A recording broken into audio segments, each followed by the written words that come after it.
பாடகி டீயிடம் மன்னிப்பு கேட்கிறேன். இது மல்யுத்த போட்டியா? பாடகி சின்மயி சமீபத்தில் நடிகர் கமல்ஹாசன் நடிப்பில் உருவான தக் லைஃப் படத்தின் இசை வெளியீட்டு விழாவில் பாடிய முத்த மழை பாடல்தான் சோசியல் மீடியா எங்கும் எதிரொலித்துக் கொண்டிருக்கிறது. பலர் சின்மயியின் பாடல் அந்த ஒரு பாடலை ஒரிஜினலாக பாடிய டி-யை விட அருமையாக இருக்கிறது என்று கூறி வருகிறார்கள்.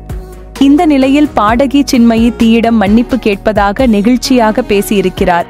அதில் சின்மயி பேசுகையில் தி வர்ஷன், சின்மயி வர்ஷன் என்றெல்லாம் கூறுவது தேவையில்லாதது. இது சம்பந்தமே இல்லாத ஒன்று. மல்யுத்த போட்டியில் எங்களை போட்டியிட சொல்வது மாதிரி இது உள்ளது. கலைஞர்களாக நாங்கள் ஒருவரை ஒருவர் போட்டியாளராக பார்க்கவில்லை.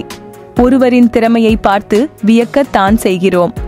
தக் லைஃப் திரைப்படத்தின் இசை வெளியீட்டு விழாவில் முத்தமழை பாடலை அன்று தீதான் பாடியிருக்க வேண்டும். அன்று அவர் ஊரில் இல்லை, அதனால் நான் பாடினேன். இருந்தாலும் எனக்கு கிடைத்த அந்த வரவேற்பு என்னால் இன்னும் நம்ப முடியவில்லை. இன்னும் 15 ஆண்டுகளில் 100 சின்மயி, 100 ஸ்ரேயா கோஷல் குரலை விழுங்கக்கூடிய ஒரு பாடகியாக வலம் வருவார்.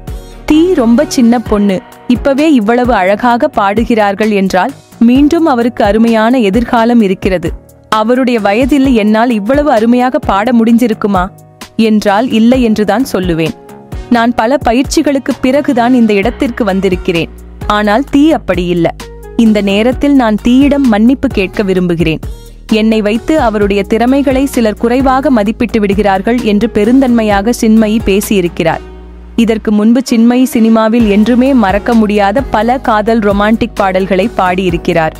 அதிலும் கன்னத்தில் முத்தமிட்டால் திரைப்படத்தில் வரும் தெய்வம் தந்த பூவே சின்மயிக்கு பெரிய அளவில் ஹிட் கொடுத்தது. அந்த பாடலுக்கு பிறகு சின்மயியின் குரல் எல்லா இடங்களிலும் ஒலித்துக் கொண்டிருந்த நிலையில்தான் அவர் சினிமாவில் பாடுவதற்கும் டப்பிங் பேசுவதற்கும் தடை விதிக்கப்பட்டது. அதற்கு காரணம் அவர் சில விஷயங்களை வெளிப்படையாக பேசியதுதான். அது குறித்து சின்மயி சமீபத்தில் கூட ஒரு நிகழ்ச்சியில் உருக்கமாக பேசியிருந்தார். நான் கூறிய சில உண்மைகளால் என்னுடைய வாழ்க்கையையே முடக்கிவிட்டார்கள். நான் பாடுவதற்கு தடை விதிக்கப்பட்டது. அந்த நேரத்தில் என்னுடைய கணவர் மற்றும் மாமியார் எனக்கு சப்போர்ட்டாக இருந்தார்கள். உலகமே என்னை எதிர்த்து நின்றாலும் குடும்பத்தினர் கொடுத்த சப்போர்ட்டால் தான் நான் இன்று உயிர் வாழ்கிறேன். உங்கள் முன்பு நிற்க முடிந்தது என்று பேசியிருந்தார்.